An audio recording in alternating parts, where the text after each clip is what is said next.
DTFF.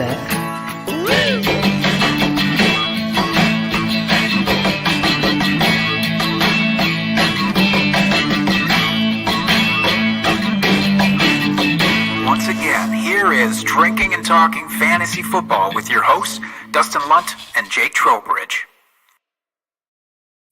Welcome back, everybody, to DTFF. Thank you so much for joining us this evening if you're joining us live. And thank you to our audio-only listeners as well for joining us after the fact.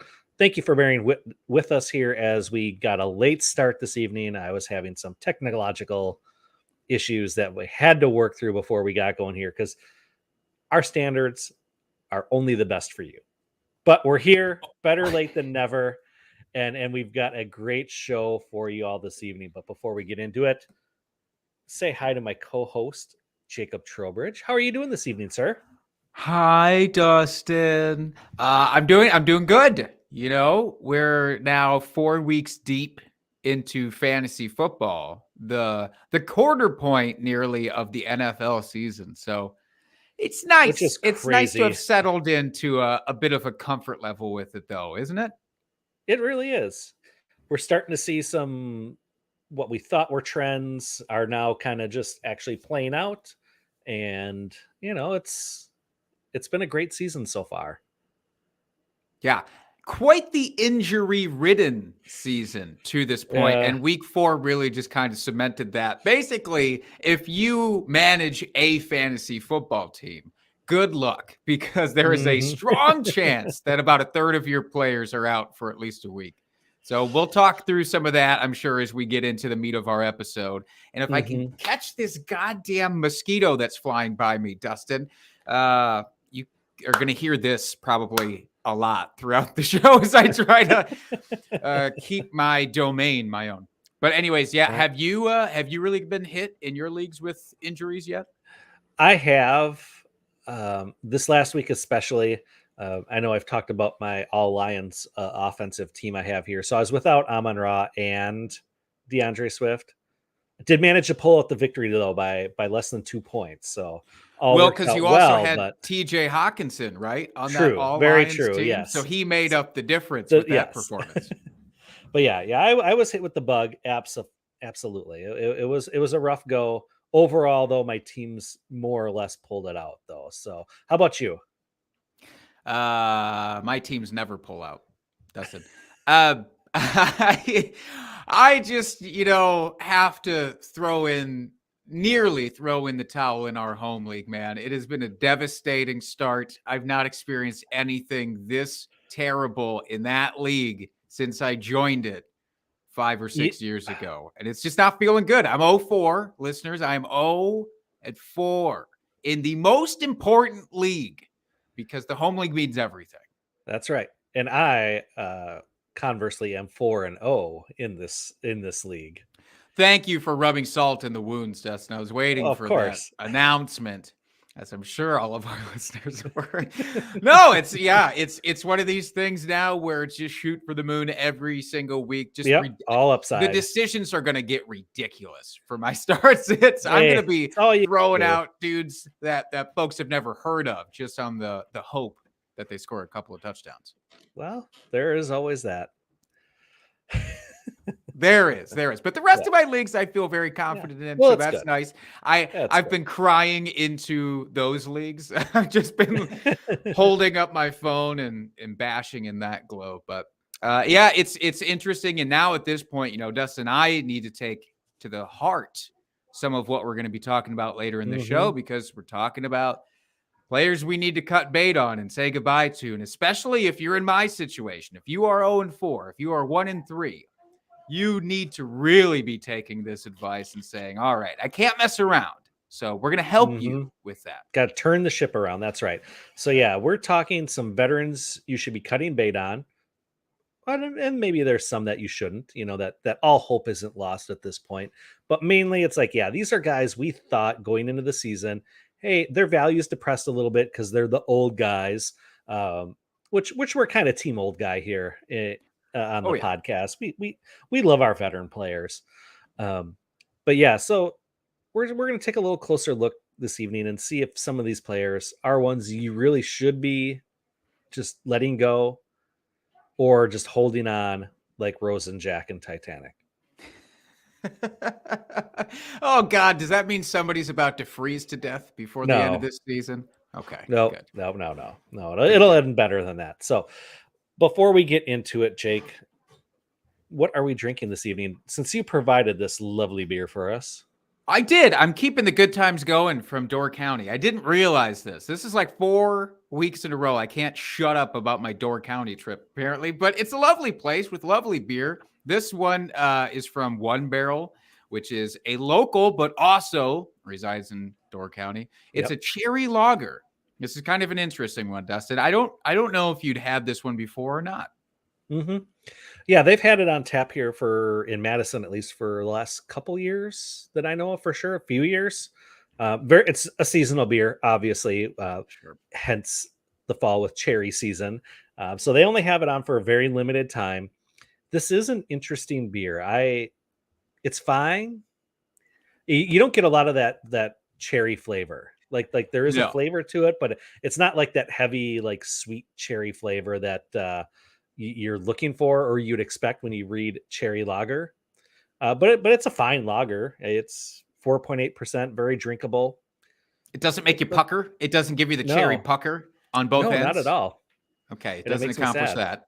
Well, that's too bad. I know that you are team anti-pumpkin. And so when fall rolls around, this is pretty much your sweet spot then for fall flavored beers. If we're not talking Oktoberfest. Am I right? Obviously. Right. Yeah. Well, I'm sorry it wasn't great, but no, it's a perfectly fine beer. I don't have any complaints about it. It just doesn't knock my socks off. It's not a 4-0 beer. That's all it is. It's 4-2 beer. That's right. I get it. Hollywood Titan in the chat. What up? Hey, Hollywood, you, sir. Thanks for joining us, my friend. Join us in this caravan of terrors that we're about to embark on. Speaking of which, dare we get into the drunk trade of the week? Yeah, let's do it. Drunk, hammered, drunk. Drunk trade of the week. Dustin, we have broken the streak. We no longer have a submission from Reddit. We got one from Twitter. And in fact, we got one from someone we know on Twitter. So shout out to Joe Pepe at JPep20 on Twitter. I threw this out and tried to get more drunk trades, asking if anybody had made one this season. Now, Joe didn't have one to offer for this season, but asked, as a drunk off season, Bryan Edwards for a second rounder count? I thought the trade said third rounder. So that means Joe gave up a second round pick for Bryan Edwards. And you listeners are going to have to scroll through those fantasy rankings to see where he has finished this season. I can tell you it's not high. Now, Bob. Here's some great context, though. Joe says it may count triple because I was at a wedding as the ordained minister. I was tossing back shots of tequila and combining it with Captain and Cokes. Yowza. I nailed my speech as minister, but failed the trade overall. Dustin, I think we can both agree with that last part. Yes. Now, absolutely. Hypothetically, if it was a third round pick, would you hold out any sort of hope for Bryan Edwards? We're not going to talk about him later, but would you hold out hope for him? Yeah, for a third, yeah, why not? I mean, especially if I was kind of weak on wide receiver. I mean, we didn't like the situation in Las Vegas for Edwards for whatever reason, but he had a lot of draft capital. I know there's a lot of hype for him coming in last year. Or was it 2 years ago as a rookie? 2 years ago as a rookie. We thought maybe change of scenery. And I think things could improve there in Atlanta, but until they get a better quarterback, probably not. So you think it's the quarterback. You think Marcus Mariota is who is holding back Bryan Edwards from reaching his fantasy relevance. Is that what I'm understanding right now? Yes. I can't get on board. I cannot get on board with that. Bryan Edwards, to me, if you'd picked him up off of waivers for $5 of fab, I think you would have spent too much in retrospect now. Not saying going into the season. I think there was a glimmer of hope with the change of scenery. I just have no hope left for Bryan Edwards, unfortunately. Well, that's fine. But yeah, he has as many targets to this point as fellow teammate Anthony Ferkser, and he has less than Kadero Hodge, less than Parker Hesse. I don't know who that is. A lot less than Olamide Zacchaeus. These are not studs that are holding him back. Let's put it that way. That is fair. But for a third, though, oh, boo. For a third, though, Tight is with me on this. Let me finish my thought here. For a third, I would have been okay with it, especially in the offseason. For a second, yeah, not a great move there. Sure. How are you? Are you okay with the shots of tequila combined with Captain and Cokes? Because I don't think I am. No. Oh my God, that's. I mean, good on you, Joe, for being able to ministane for the duration of that wedding, or at least for the part that you were needed. Mm-hmm. So kudos on that. Kudos much more on that than on the trade itself, I think. But thank you for submitting this. This was a fun one. I loved the situation of it, if nothing else. Yes. Thank you, Joe, for that. So before we get into our main event, our beer bet payoff for last week, we jointly decided to nullify this beer bet. We had a Tua versus Joe bet here. And obviously with Tua's injury, especially early on like that, it just kind of negated the whole thing. So Jake was a gentleman about this, and just, saying someone's a genius because someone else got hurt does not feel great here in the heart bone. So we decided to forego that this week. And so Dustin, we didn't talk about this. Obviously we negated it. Absolutely. Yes, that's great. Now I did throw out the opportunity once that happened. I said, what if we just put our starts of the week head versus head? You didn't like that idea. We can talk about why a little bit later, but we could double down. I say this week it's double down. So the loser does 2 next week to make up for lost time. What do you say? Huh? Okay. I mean, I'm confident in my abilities here. All right. Let's do it. I'm making a note already, so there's no backseat outies of this. But yes, no previous beer bet, but 2 for next week. So stay tuned. All right. So let's get into the main event here. So as I said at the top, we are talking about underperforming veterans. So the baseline that I used for this as setting up the show sheet this week was for QBs and tight ends, they're outside the top 15. And for wide receivers and running backs outside the 36. Freudian slip, but an accurate one. Yeah, very much so. So yeah, Jake, do you want to start us off here with a particular player? Yeah, I do. And I want to preface this by saying this doesn't feel good. I don't take a lot of joy out of this. And in fact, just last week in week 3, I thought there was still some life left in this guy. But Matt Ryan, quarterback for the Indianapolis Colts this year. Dustin, I certainly was thinking, man, he takes over for Carson Wentz. Carson Wentz did okay for fantasy with the Colts last year. We talked about how good their offensive line was supposed to be coming into the season. He said, man, that Michael Pittman, he's really something. That Jonathan Taylor, he's really something. And then you got a good group of serviceable guys around that. Serviceable, not studs, but like Matt Ryan can make this work. Matt Ryan is quarterback 22. Matt Ryan, let's be honest, has had Matt Ryan in his time in Atlanta, for a chunk of time, really just had one really great wide receiver and then a bunch of nothing around him. So he's used to playing that way. Typically one great receiver, one pretty solid tight end at least, if not better. I mean, not talking about the Tony Gonzalez days, but even after that, like usually a solid guy. So we thought still 2 solid receiving options at minimum on this team. And yeah, it comes in. It's been really, really, really terrible. He has had one really fantasy relevant week, which was week 3. And weirdly, that was just touchdowns. that his yardage was pretty bad that week. He's actually thrown for a fair amount of yards in a couple of games. I mean, he has 2 games over 350 yards. That's pretty solid. In both of those games, he's at least had a touchdown.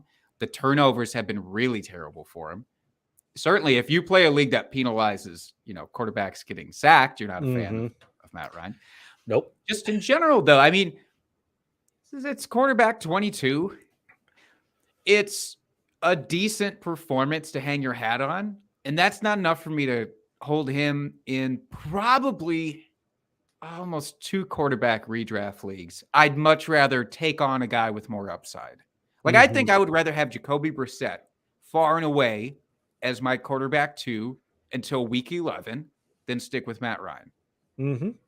Yeah, I do not disagree with that at all. He has looked putrid so far, and you can tell that he's just reached the end. It's just he doesn't look good. Like you said, they got plenty of weapons on that offense, and he just can't get them the ball, and it's so infuriating to see. The offensive line sucks this year. They absolutely suck. But I don't want to dwell on Matt Ryan. I just wanted to throw him out there. Who would you like to move on over to as your cut bait guy? The guy I want to talk about here, someone I was pretty high on, or I should say I had high hopes going into the season, but so far has not panned out whatsoever. And that's Juju Smith-Schuster, coming in at wide receiver 47 for the Kansas City Chiefs. Now, I really thought that with this offense, yes, it would take a few weeks to get going, but really the offense hasn't missed that much of a beat. Mahomes is just getting the ball to different players, not named Juju at this point. Kelsey, just fine. I'm taking the L on that one. And my hot take in the offseason here. And you're seeing some of the other wide receivers get a little bit involvement. The running backs are much more involved than I expected, but really it's been funneled through Kelsey. And at wide, I thought for sure Juju could be like a low end wide receiver too. And yes, there's still plenty of time to turn it around. As you said at the top, we're only about a quarter of the way through the season. However, I'm just not seeing it at this point. He might be a flex option down the stretch here, but even then, I think you could have players with more upside because I just haven't seen any of the upside so far.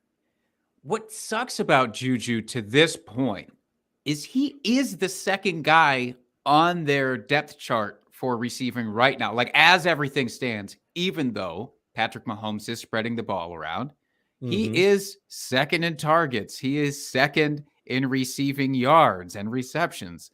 He's not getting any work really near the red zone, and that's kind of be expected. Travis Kelce's there. They've had fucking Clyde Edwards-Helaire scoring touchdowns off of negative total rushing yards. Like, that kind of stuff should balance its way out, you would think, as we go. But, I did say that it would be a spread offense coming into this season. I didn't expect it to look like this, though. And overall, the Kansas City offense has just been a little underwhelming. Last week you had to really like what you saw Patrick Mahomes do, and you would just hope that Juju becomes a bigger part of that going forward. But I'm with you, man. It's rough. Yeah, so far they've got 8 touchdowns to non-wide receivers on the team. Someone named Jody Forston has 2 receiving touchdowns as a tight end on the team. So yeah, they're spreading the ball around a lot, just not to the players we thought that would be getting them. So yeah, unless that improves, I don't know that he's droppable at this point, but he's definitely not startable unless you're, with bye weeks coming up here that you need to start him. And like I said, unless the situation starts to improve a little bit, maybe it could be a solid flex option for you. But right now he needs to sit on your bench to see if things improve. Yeah, he's more of a cut bait from your starting lineup, more than cut bait from your entire roster. But correct.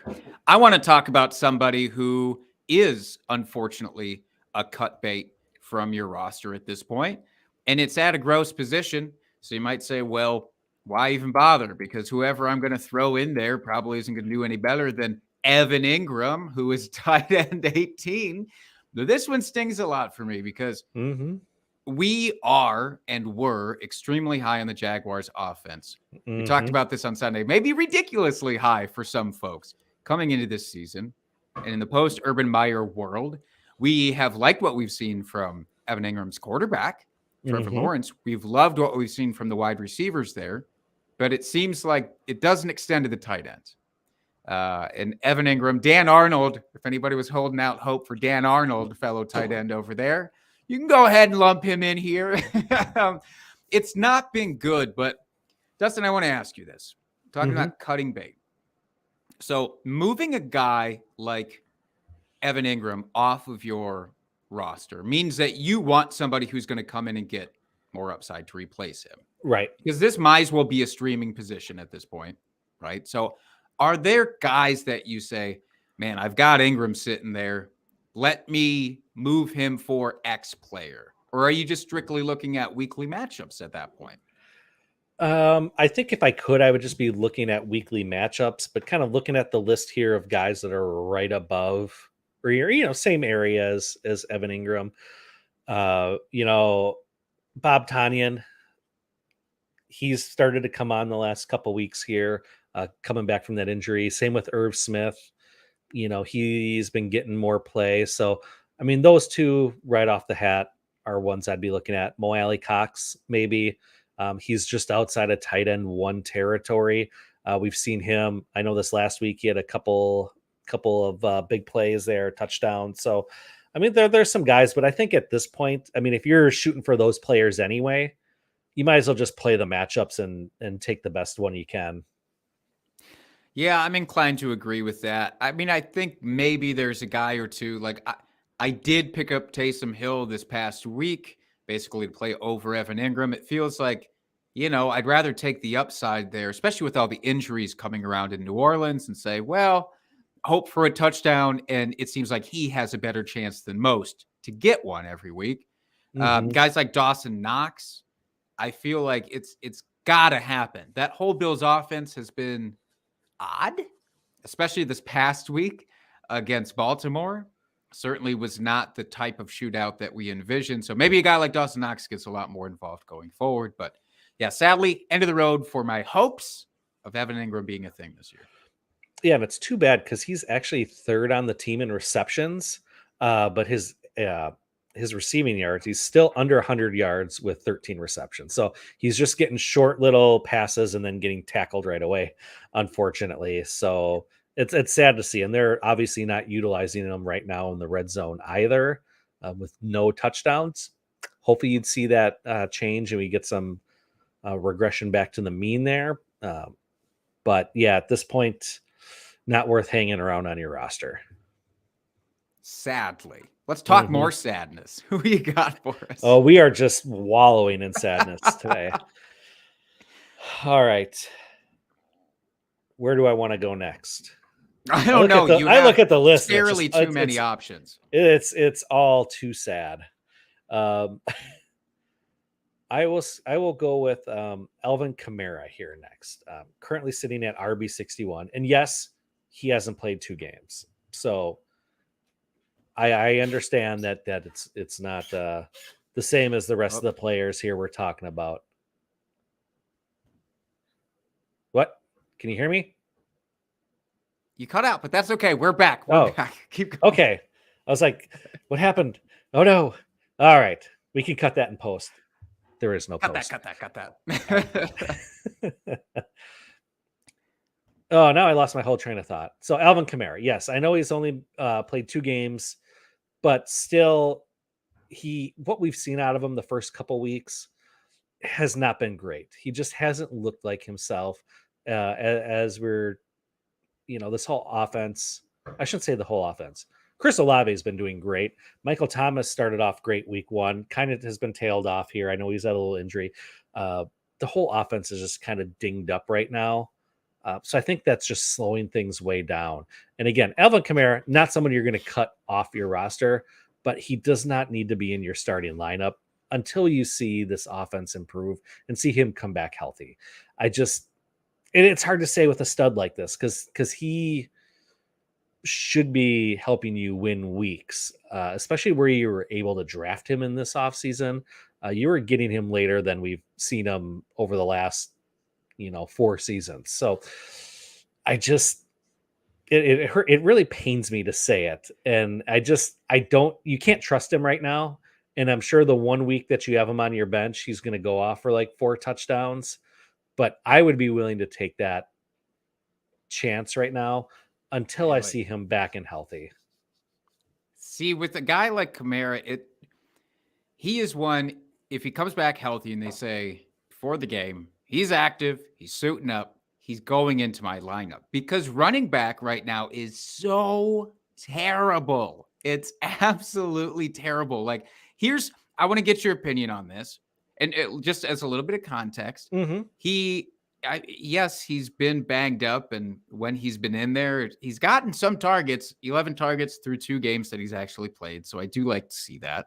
That is but nice. Let's talk turkey here. So Alvin Kamara, they come out and they say he's in. So week 5, he's starting. If you had to choose between playing him and playing Ramondre Stevenson, who would you play?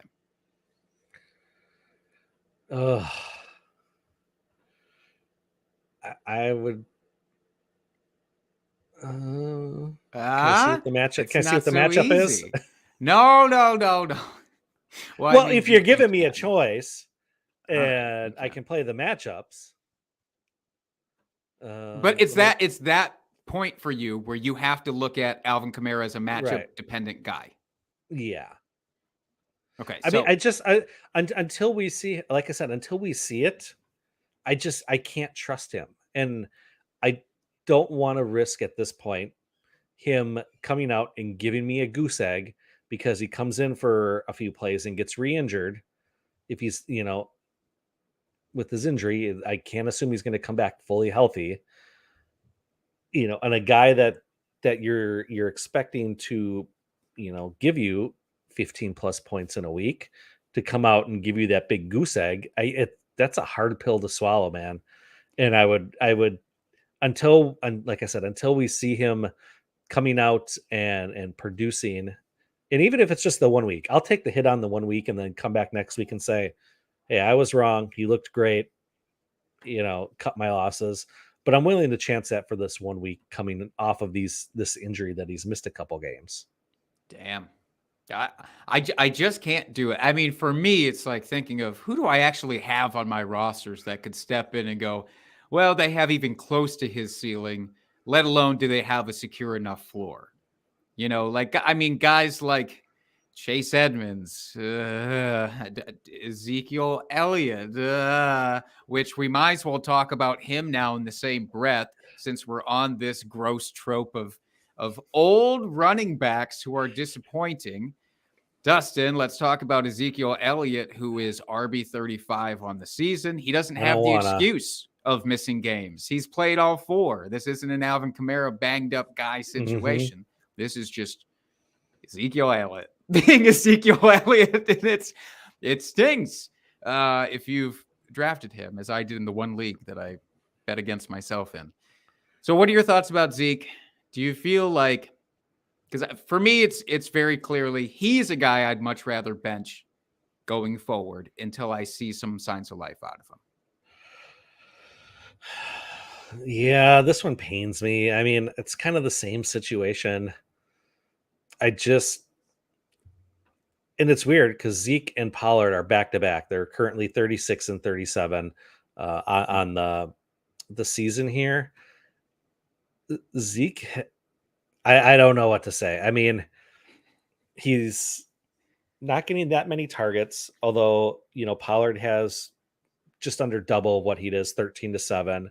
He's getting way more rushing yards. He just hasn't scored any touchdowns. I mean, he's got 1, but I think that's where he kind of made his hay over the last few years, is he was scoring touchdowns at a higher than average rate. And yeah, this offense hasn't looked terrible with Cooper Rush in there. I will say that, but I I don't know. I don't know what to think here because you'd think with backup quarterback in that they'd be relying on the run a little bit more. But again, I'm expecting rational coaching from Mike McCarthy, and I should know better than that. I know. I fall into the trap again. Why do you do this to yourself? I don't know. But with Zeke, I was going to ask, as the switch is going to happen between Cooper Rush and Dak Prescott, don't worry, folks. Jerry Jones came out and said that Dak Prescott still has his job when he comes back, because I know we were all waiting for that confirmation. But it's not like Zeke isn't playing. He's out there 65+% of snaps.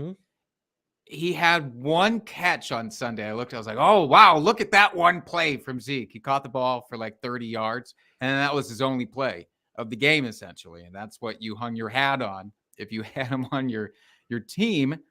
But again, I'm not playing him at a minimum until Dak comes back. And probably I have to wait that first game to even see what that connection still looks like, or if it really means anything, because I don't think it does. So going forward, a Zeke Elliott versus Nyheim Hines is a real conversation that people are going to have. A Zeke Elliott versus Mark Ingram taking over some new duties here. I said duties. We have to consider that, and that's fucking gross, man. It's so gross. All right, we can stop talking about Zeke now. Who do you want to pivot to? I just want to end the show. I can't keep doing this negativity. No, I know. We have to do it. I know. Feel the pain.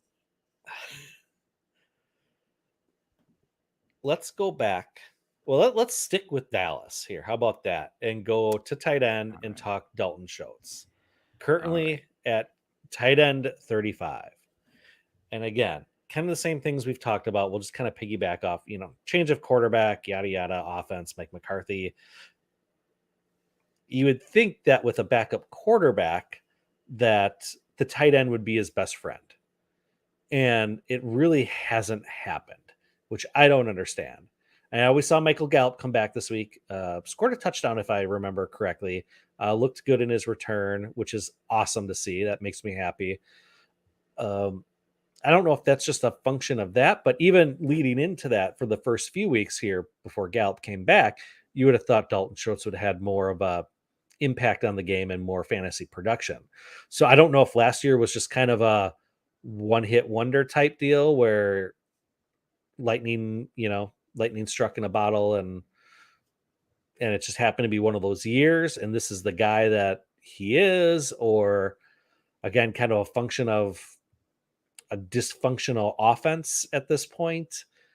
I don't know. I know he was drafted very highly this year, and tight end 35. I mean, give me Evan Ingram over him at this point.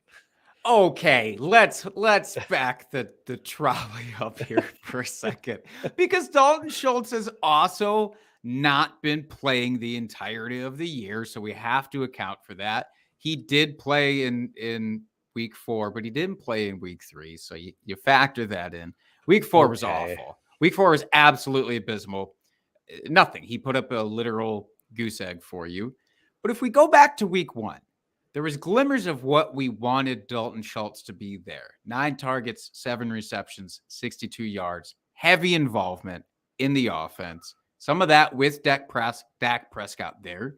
So that gives me hope. He, to me, is more dependent on the quarterback than like Zeke is and Pollard is. Those running backs does not matter. But for Dalton, once Dak is back, I will be slotting Dalton Schultz into my lineups with confidence, but not before then. So if we get another week of Cooper, then I'm looking for any type of streamer at tight end. Sadly. Okay. Fair enough. So we have 2 different levels of cut bait there, I think. Yours is more just like, pretty much done with them. Mine is, again, hold, but keep them out of your starting lineup. Yeah, and I get that's a hard pill to swallow with the draft capital you probably had to invest in him. And with a lot of these guys, I mean, a lot of these guys we're talking about today, like you invested decent draft capital, most likely. So it is going to be hard to cut them off your roster. But yeah, at some point, you just got to rip the Band-Aid off. Yeah, I'm ready to rip and rip hard with this next guy. Allen Robinson. Allen Robinson, wide receiver 73. Allen, we need to have a talk about what you're doing with this team, what this team is doing with you. This relationship isn't working out at this point. Look, it's not you, it's me. I think it's both. I think it's both. We're heading into our 5th date here. Stuff has got to be ramped up. Otherwise, I think we're all going to lose interest. So Allen Robinson sitting there, I thought, and I'm pretty sure we talked about this in a previous episode, I thought, give the man some time to get worked into this offense, to get a feel for it. It's not always going to look as pretty as Stephon Diggs going from the Vikings to the Bills and right away looking awesome and crushing for fantasy. It's not always going to look like that. No, but I will say Odell, when he came in last year, looked pretty good right out of the gate and just seemed to fit right into that offense. That is true. That's a valid point. Maybe he had 1 week that was like rough, but after that, yeah, he was right in there. And meanwhile, Allen Robinson, the targets aren't there. And when the targets are there, it's the same route over and over and over again. It's these stupid little nothing 4-yard max gainers. That's when the ball leaves Matt Stafford's hand, it's not going for more than 4 yards total because Allen Robinson gets it and he basically does the old man tight end move of just falling down when he gets the ball. And I can't, to be fair, this whole offense, the whole Rams offense is pretty suspect right now. Except for Kupp. Well, he's doing Kupp things, but yeah, I agree with you. The whole offense is not great, Bob. It's so gross. And if you ask people coming in this year, pick your top 5 fantasy offenses, I'm guaranteeing the Rams would have been in that, if not right near the top of the list. But now we've got Allen Robinson, who has a 6-target high. And in that game, he comes away with 2 receptions for 7 yards. So yeah, it's not overreacting to just drop him. This is like me last week. Now, I know this is going to come back to bite me in the ass because what I said about Darnell Mooney last week, I said, I'm dropping him. I'm not even making a corresponding waiver ad. I'm just dropping him flat out. I feel even more bullish about Allen Robinson. Now, Darnell Mooney came out with his 2 bullshit catches, and he ended up having a okay fantasy day. But I still maintain Darnell Mooney is bad going forward, but not as bad as Allen Robinson. So get him off your teams. All right. Should we do one more each here? Let's do it. All right. It's one more each. So I'm going to go with another wide receiver here, Marvin Jones, currently in at wide receiver 67. This one pains me. And I know it pains you, Jake. We're big Marvin Jones fans on this podcast. Yeah. And I'd say I had decent hopes for him going into the season. I will say I did not expect, world-beating numbers. Those days are behind him, especially with Christian Kirk coming in. But I thought he would at least be the number 2 offensive weapon or wide receiver on this team. And he hasn't been that. It's been Zay Jones. And much to our surprise, the couple squads that I got Zay Jones on, I'm happy he's there. But yeah, he is obviously reaching, I think, what at this point is the end of his career, and his fantasy value is next to nothing. Yeah, will he have a boom week here or there? Yes, he will. Because, he's still Marvin Jones. It's bound to happen. But as we've seen over the first 4 weeks here, even with Zay Jones out last week, you didn't see it. So I don't think at this point, if it hasn't happened, it's probably not going to. Probably good for real life football there with their offense in Jacksonville. But for fantasy purposes, yeah, he's not really someone you can depend on at all. Nope. It's the saddest. This is the saddest. Marvin Jones, I was so ready to believe. And part of the reason that we believe in this offense, I was like, they're going to be good and he's going to get a lot of touchdowns. That's right. And it's certainly not happening. It doesn't look like it's going to happen. If you want to hold out the fact that he is third on the team in targets, I mean, you do you. But that's not something that I'm going to just keep him on my team for, is that. So, yeah, Marvin Jones is bye-bye. Now, I do want to circle to this man, and it sucks. It's not a homer thing. It's an anti-homer thing, because I do want to talk about Aaron Rodgers, quarterback 21. We glossed over him last week, kind of lumped him in with Tom Brady. Now, the one thing I did say was, like, I would rather have Cooper Rush than Aaron Rodgers for the weeks that Cooper Rush plays. I still think that way. That's so fair. Last week against the Patriots, I know I get the excuses and, the lack of weaponry. But, Alan Lazard was in there. His number one stud receiver was out there. I don't know, man. Aaron Rodgers, quarterback 21. Again, not keeping him in one quarterback league, certainly. And I'm much more inclined to keep him on the bench in 2 QB leagues in most instances. Yeah, there's sometimes you're going to have to play him. I get that. But again, Geno Smith, absolutely starting him over Aaron Rodgers. Jacoby Brissett, I am starting him over Aaron Rodgers. Cooper Rush, starting him over Rodgers. And these are all gross things to say. Like, it's not something you never thought you'd hear in association with Aaron Rodgers. Let's be honest. But yeah, it's reached that point. He just hasn't looked comfortable in this offense really at all. As someone that's watched every snap of every game, he just hasn't looked comfortable. He's not trusting his young wide receivers. Yeah, we saw Dobbs break out, 2 weeks ago there in week 3 for that huge game. But this last week, not all that much involvement. Kristen Watson, saw a little bit. I mean, he's still trying to get the timing down and earn that trust of those young wide receivers. And it's just a struggle and hard to watch right now. And yeah, you have to keep him on your bench at this point because you just can't trust him to put up those big numbers anymore. I'm not sure he has more than one 300-yard game in him this year. I really, truly, for fantasy purposes, I don't know that he does. So that's awful. He's got 6 touchdowns to 3 interceptions. That's certainly not the Rodgers we're used to seeing. So yeah, to your point, don't get caught up in the namesake. Again, maybe you drafted him somewhat high in your league, which shame on you. You should have listened to us a little bit more. But sit him, cut him in one quarterback leagues, absolutely.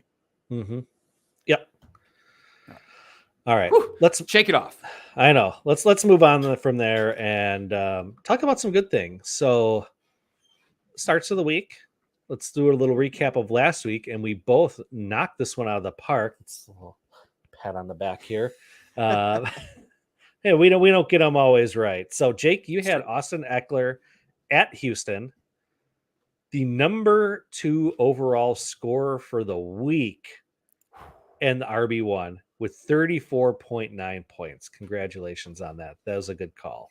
Thank you. Feels good. And again, that was more of a confidence booster for people who needed to hear it. Nobody was saying that he was going to be awful, but just wanted you to believe. So I'm glad he could. Yep. And then I will take a win on this one also with DK Metcalf at Detroit. Ended up with 23.7 points, number 19 overall, and the number 8 wide receiver on the week. So solidly in the top 12. I will take that as a major victory on my part as well. So kudos to both of us on that one. Yay.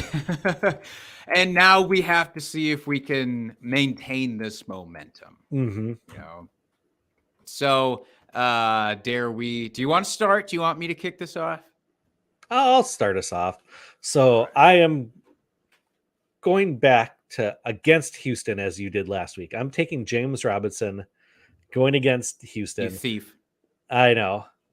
but you got to play the matchups here. It's what this is all about. And James Robinson is coming off a week where he did not perform well for you at all. They had a bad game script. They got behind early, and he just wasn't on the field because they were passing the ball. That's where ETN was more involved in what we thought we would see out of ETN more so this whole season. This week, game script should be much better, back to what they've had over the first couple weeks of the season. James Robinson should be able to stay on the field more, and I would expect him to get at least a touchdown, possibly a couple. Wouldn't surprise me at this point, especially against that Houston defense. I like it. I like it a lot. It's so weird to see James Robinson near the top of fantasy ranks for running backs right now, after we'd all just been dumb and basically wrote him off entirely. So kudos to you, James. And my start of the week, Dallas Goddard at Arizona. Now, this is not somebody who's been bad, certainly for fantasy. Dallas Goddard's been very fantasy relevant. He is coming into this week as the tight end 9. So perfectly reasonable, fine. I think it is going to be neck and neck between Dallas Goddard and Travis Kelce as the tight end 1 this week. Arizona looks like Arizona last year against the tight ends. They were the automatic start your guys against them because they're so atrocious. So they're the second worst somehow, only not quite first worst against tight ends so far this year.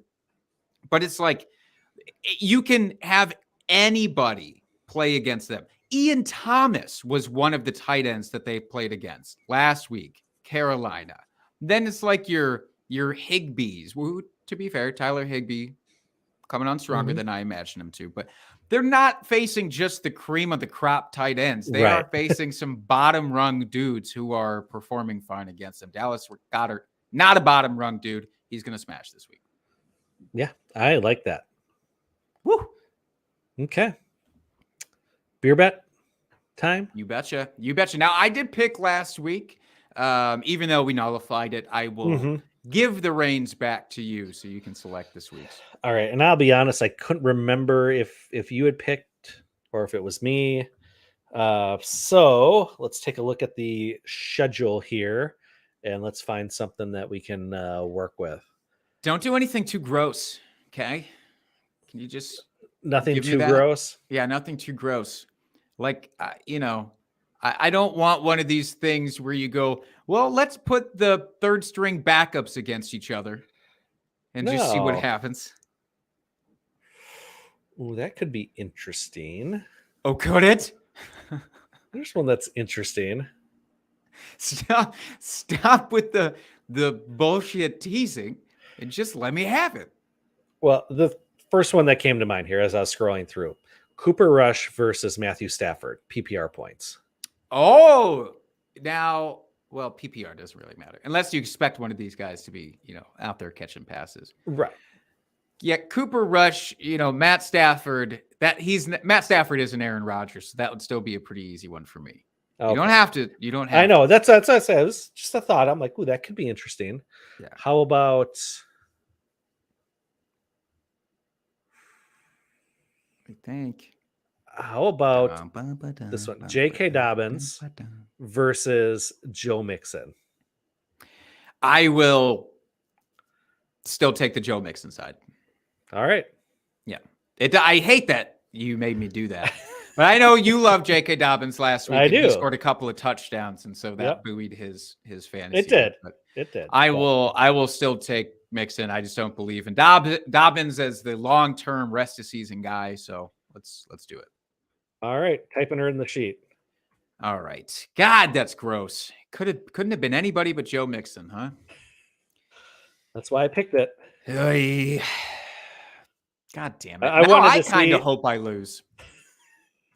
I wanted to see how you really felt about him. Yeah. It doesn't sit well. But I just really don't believe in J.K. Dobbins significantly. So, well, all right. Gross. And it's 2 shots next week. So that's right. Woo. Shit's getting crazy. All right. Anything else you want to hit here before we peace out for the week?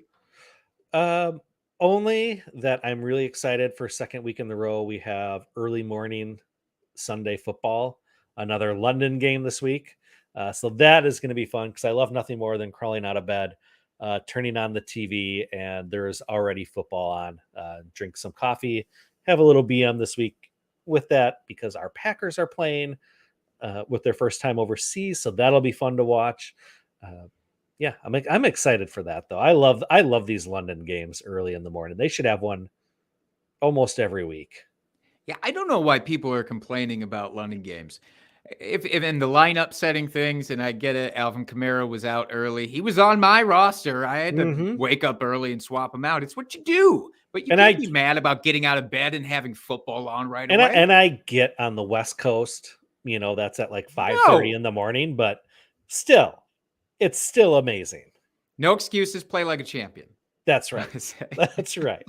You want to win those ships, you got to get up early and make those lineup changes. That's right.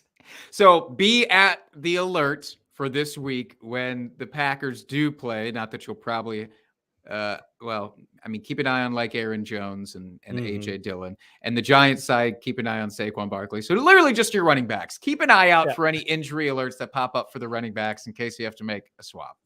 Mm-hmm. Yep. Anything else, Jake, before we sign off here? No, sirree. No. All right, folks. Make sure if you're watching us live here tomorrow, go check your waiver wire for any drops. Get those people that are tilting and dropping good players because of whether it's injury or whatever else. They're just tilting and just can't handle these players on their roster, like Jake dropping Darnell Mooney last week. Go check them out. You'll find some gems out there. As always, go out, give us a rate and review wherever you listen to your podcast. Subscribe to our YouTube channel here. Watch us live every single week.